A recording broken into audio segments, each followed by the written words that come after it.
गडचिरोली झाला नक्षलमुक्त. पोलिसांच्या ऑपरेशन अंतिम प्रहारमध्ये 8 जहाल माओवादी जेरबंद. मोठा शस्त्रसाठ्यासह तब्बल 65 लाखांहून अधिक रोख रक्कम जप्त. गडचिरोली जिल्ह्याला अखेर नक्षलमुक्त घोषित करण्याच्या दिशेनं मोठं यश मिळालेलं असून गडचिरोली पोलिसांच्या ऑपरेशन अंतिम प्रहार मोहिमेत 8 जहाल माओवादी अटक करण्यात पोलिसांना यश आलं आहे. या कारवाईत पोलिसांनी मोठा शस्त्रसाठा आणि तब्बल 65 लाखांहून अधिक रोख रक्कम जप्त केली आहे. आणि विशेष म्हणजे पोलिसांच्या अभिलेखावरील एकही सक्रिय माओवादी आता शिल्लक नसल्याचा दावा पोलीस प्रशासनाने केला आहे.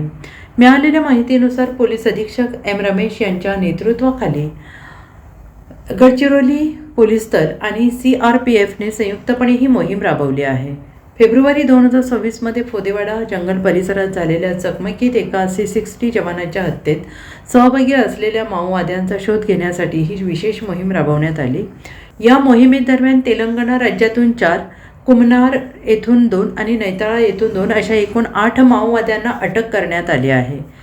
गडचिरोली पोलीस दल आणि CRPF एकत्र मिळून संयुक्ताने गेले 2 तारीख मे 2026 पासून कालपर्यंत एक मोठा अभियान, त्याच्या नावे ऑपरेशन अंतिम प्रहार म्हणून एक शोध अभियान राबविले होते.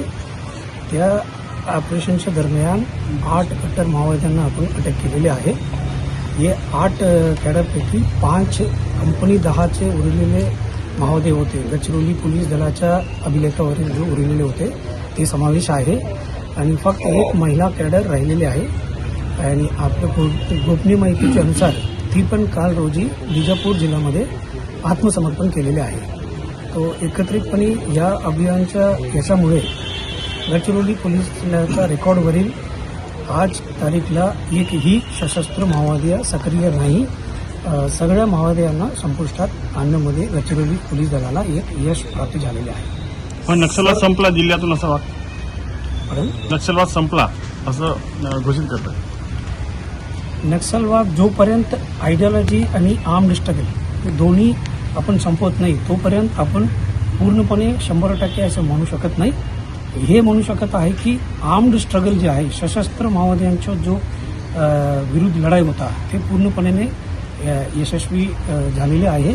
आपल्याला एक मोठा यश प्राप्त झालं, एक ऑपरेशनल माइलस्टोन म्हणून आपण सांगू शकतो. सर, गडचिरोली जिल्ह्यात आज बहुतेक प्रमाणात शस्त्रसाठा आणि रोख रक्कम सुद्धा जमा करण्यात आलेली आहे.